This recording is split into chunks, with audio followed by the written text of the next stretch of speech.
En nombre del Padre, del Hijo y del Espíritu Santo. Amén. Amados hermanos en nuestro Señor Jesucristo, nos encontramos en el domingo octavo después de Pentecostés y tenemos en este Evangelio tomado de San Lucas una gran dificultad que hasta el mismo Padre Castellani creo que la consideraba una de las mayores dificultades que se le presentó en su examen cuando tuvo ese juicio en Roma ante eminentes teólogos y que le permitieron después el título de doctor sacro. Y aquí hago una pequeño paréntesis que no tiene nada que ver, pero como ya hablo de ese título de doctor sacro, que muy lamentablemente su muy buen biógrafo, Randle, pero que en esto mete la pata. Y mete la pata porque dice que al no haber ningún documento, que él no leyó ningún diploma, ningún papel, pues es mentira. Y aunque no haya ningún papel, basta que lo dijera el padre a menos que fuera un mentiroso. Así de claro. Si yo digo que soy doctor en teología y no lo soy, entonces mal lo digo para que le llegue, porque es muy buen biógrafo, ha escrito muy bien, pero aquí mete la pata, por ser racionalista. Si no veo el papel, si no veo tu partida de bautismo, lo pongo en duda.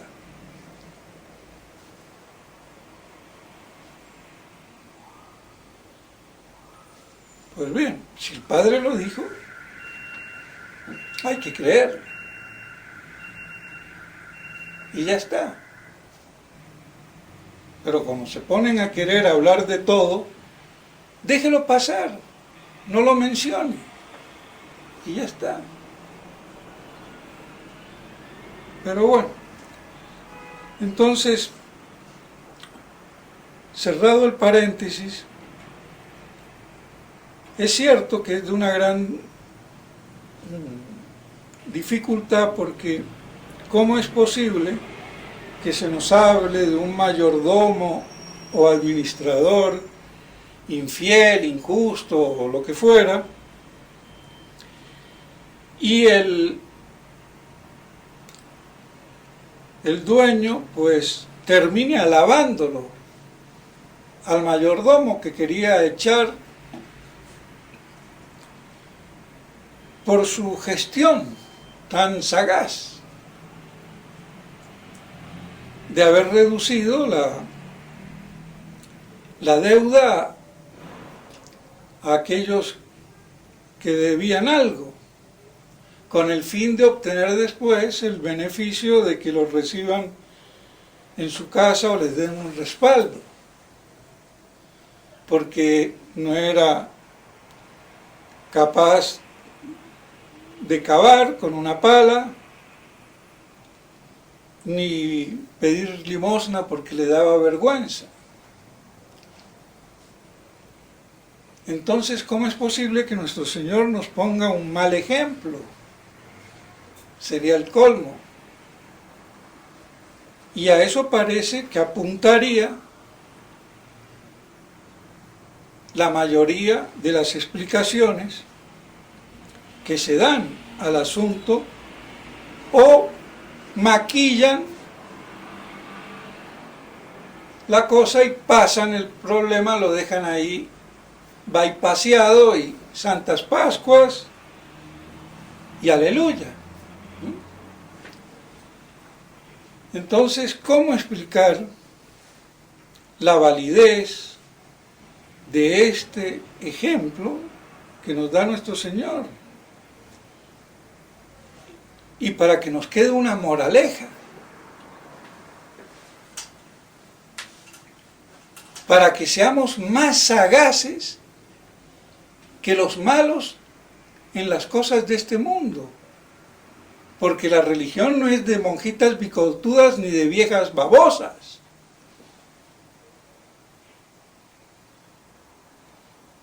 Es de seres libres, inteligentes. No tontitos, idiotas, que no saben qué hacer. ¿Es pecado? ¿No es pecado? Padre, me caso, ¿me puedo casar?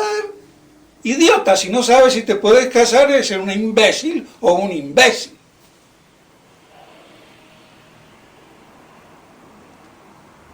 Otra cosa es que le pregunte su parecer. Y peor, que el sacerdote interrumpa un matrimonio porque no se le da la gana. Y no voy a dar nombres.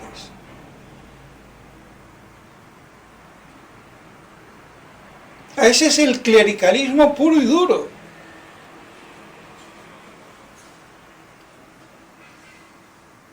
O si no, viene a mi capilla y va a la capilla del otro, entonces, cualquier cosa de esas. O sea que los curitas tradicionalistas, vaya imbéciles que son.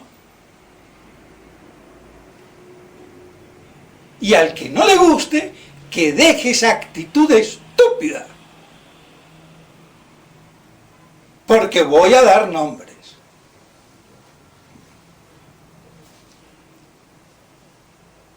Pero es ese espíritu posesivo y atosigar a los fieles en medio de este desmadre. Dele principios y que ellos saquen las conclusiones, pero no los fuerce.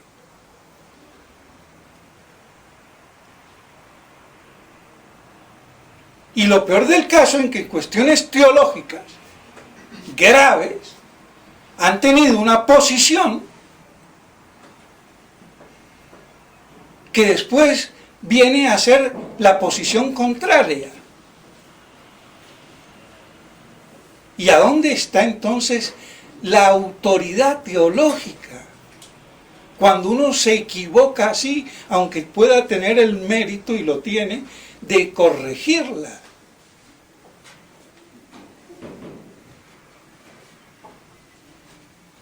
Entonces hay que mirar las cosas. Y más vale no afirmar si no se tiene la evidencia, la prueba.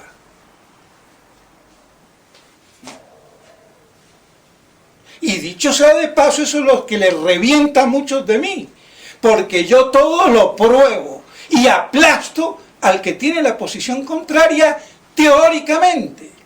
Y eso no se tolera. Tant pis pour vous, monsieur. Lo siento por usted, señor. Eso no es mi problema. Y eso no quiere decir que sea infalible.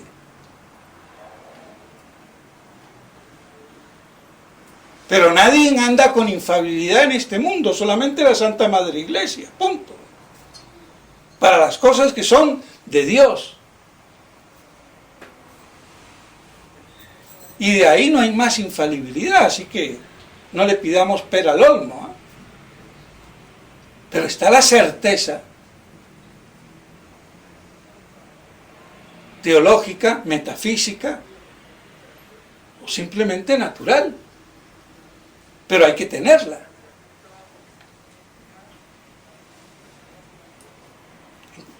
Entonces, ¿cómo se explica que pueda ser un buen ejemplo? El dinero de iniquidad.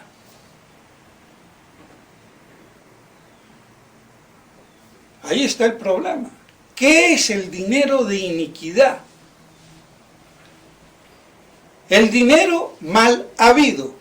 Ahora, no confundamos dinero mal habido con dinero robado. Por Dios, así de sencillo. Qué difícil, ¿no? Qué sencillo, ¿no? Porque una prostituta se gana la vida con su dinero, ganado a sudor y sangre, y es de iniquidad, inicuo, mal habido, pero no es robado. Es de ella, le pertenece a ella. Las farmacias hoy, ¿qué hacen cuando venden anticonceptivos? Es de ellos el dinero. Los laboratorios. Pero es de iniquidad porque son anticonceptivos. Pero no es dinero que deben de restituir a nadie.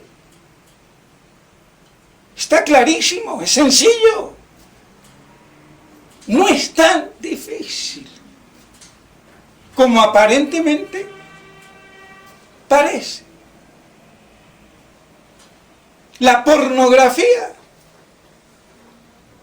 Si alguien tiene ganas de salir como Dios lo mandó al mundo y cobra por eso millones, es dinero de él, mal habido.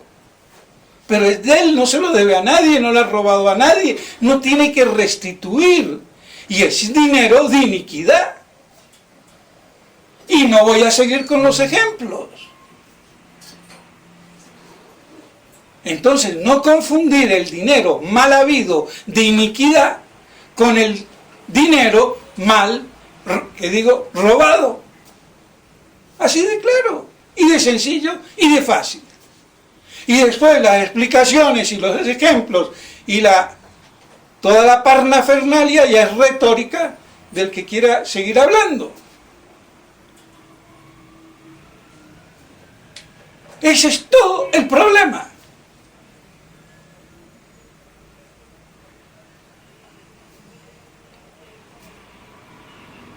Entonces, ¿cuál es la lección que nos quiere dar nuestro Señor? Para que seamos más sagaces o astutos, si se puede decir en el buen sentido, aunque la astucia siempre es en el malo, pero digamos la sagacidad, la perspicacia, la lucidez, saber sacarle partido a algo, incluso a lo malo, pero ya no con un fin malo, sino con un fin bueno.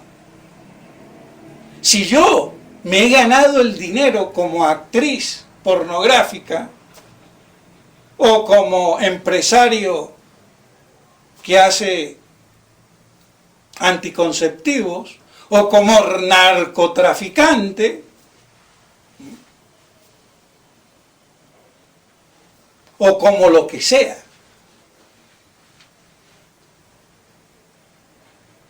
y es dinero inicuo porque está mal habido, pero no es robado. Todo lo robado es mal habido, no todo lo mal habido es robado. ¿Qué hago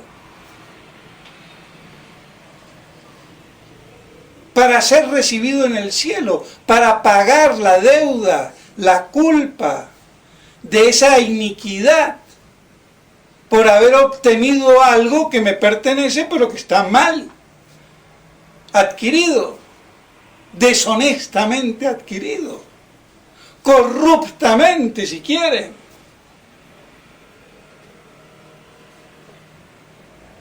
Entonces ahí es donde nos está dando el ejemplo a seguir, que aún lo mal habido me puede servir para ganarme el cielo. Si yo lo empleo, por ejemplo, haciendo limosna, ayudando al prójimo, que es lo mismo, haciendo obras de beneficencia, lo que quiera. Entonces es una manera de redimir la iniquidad por la obtención de esa riqueza que se ha recibido en justicia en cuanto al te doy para que me des, y en ese sentido, porque hay una injusticia en el fondo, pero en ese sentido, do un des, te doy para que me des. Te vendo un revólver robado y yo lo compro. Bien, o lo que fuera. Entonces, porque todo pecado es una injusticia, pero la riqueza puede ser justa en cuanto al cambio que hay.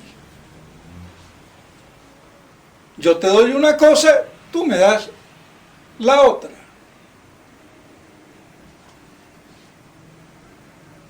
Pero mal habido. Te doy un beso si me das $100,000. Y bueno, dame el beso y soy el artista. Está mal. Pero no se puede decir que ese dinero del artista es injusto.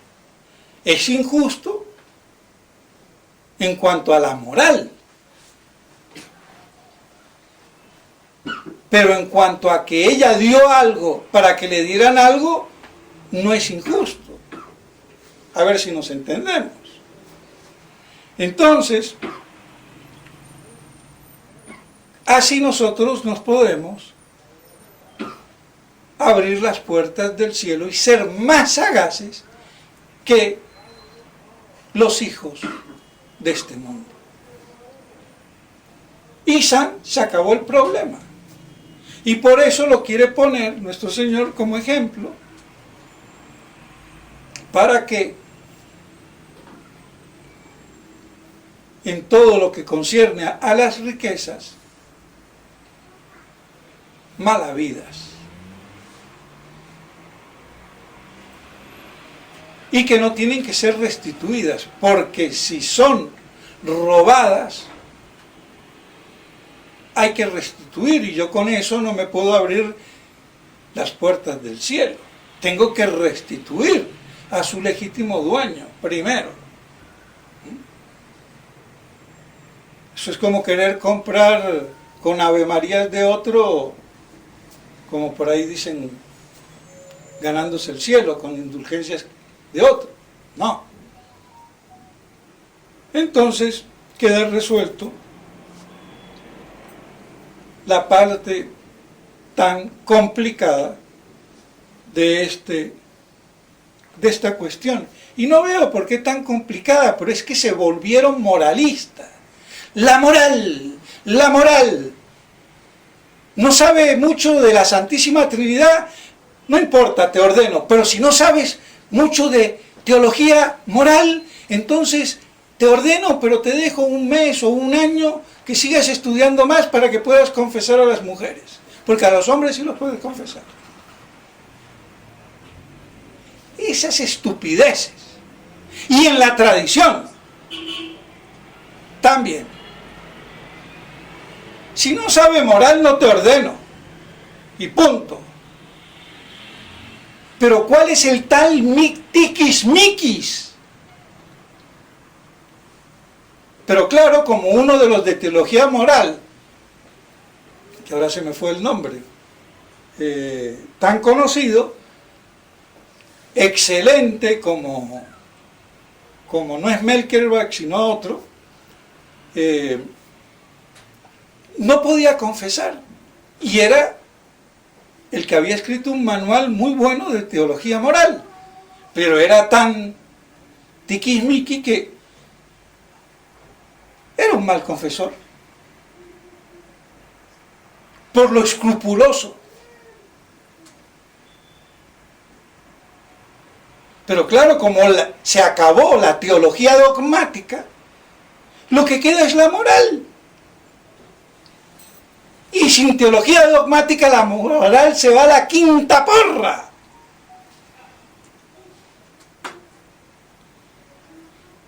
Porque sin Dios, sin verdad, no hay moral que valga. Por eso el ateo de Dostoyevsky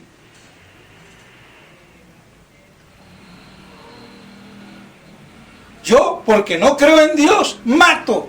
Y no es pecado. Si Dios no existe, yo puedo matar. Y hago lo que se me dé la gana. Tienes razón. Lástima que Dios existe. Y podemos probar que Dios existe. Y aquí me meto en otra cosa que no iba a hablar, pero se me metió. Y no quiero alargar, pero se metió y ya la tengo que decir. la existencia de Dios es algo que todos debemos y podemos admitir por ley natural, por filosofía. Y el que no la llega a reconocer en el orden natural que Dios existe, es un imbécil. El ateo puro y duro es un imbécil. Y eso era lo que quería decir San Anselmo con su famoso argumento ontológico, que no puedo yo concebir un ser como Dios que no sea.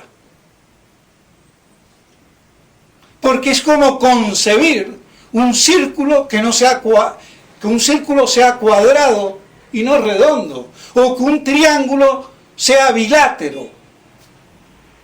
Entonces, la única idea o concepto de Dios que no puede ir adosado de su existencia es el de Dios.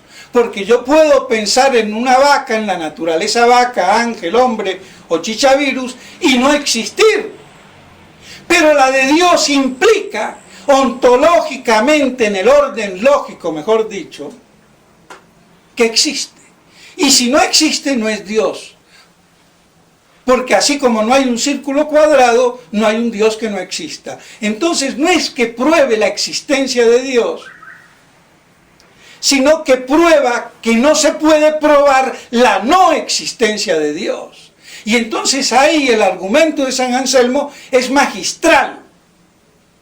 Pero Santo Tomás lo desecha porque no prueba nada en el orden real, que necesita de cosas existentes a través de las cuales yo pueda concluir la existencia de Dios. Pero en el pensamiento, yo no puedo pensar en un Dios que no sea, que no exista. Y si lo pienso, soy un imbécil. Y ese es el mejor argumento para refutar al mundo de hoy ateo e imbécil. El argumento de San Anselmo. Pero con eso no quiero decir que estoy probando la existencia de Dios, porque ahí falla. No se trata de eso. Y por eso las Escrituras dicen, imbécil el que niega que Dios no sea o exista.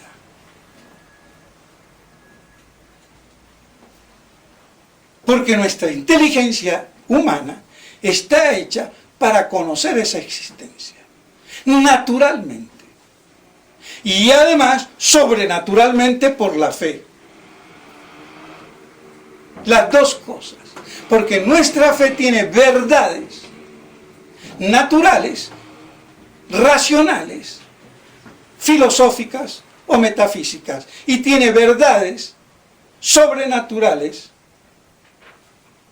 y teológicas, que se presuponen la fe.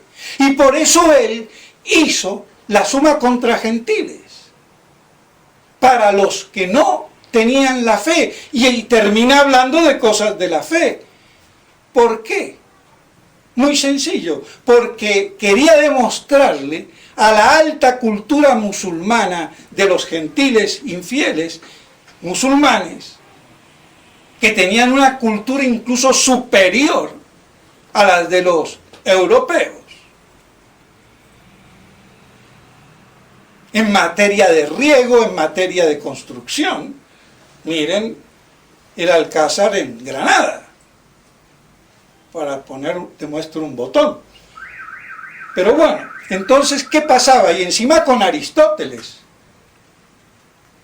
porque fueron los filósofos árabes los que rescataron los textos de Aristóteles, para que en París se enteraran.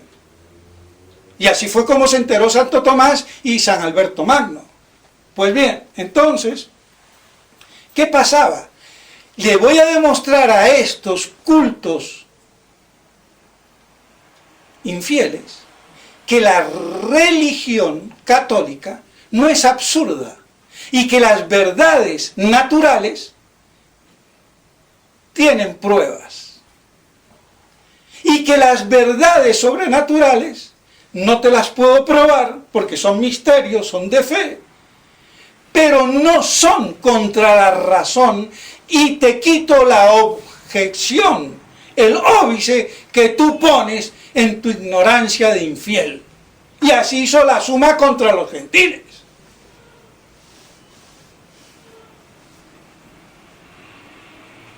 Se acabó.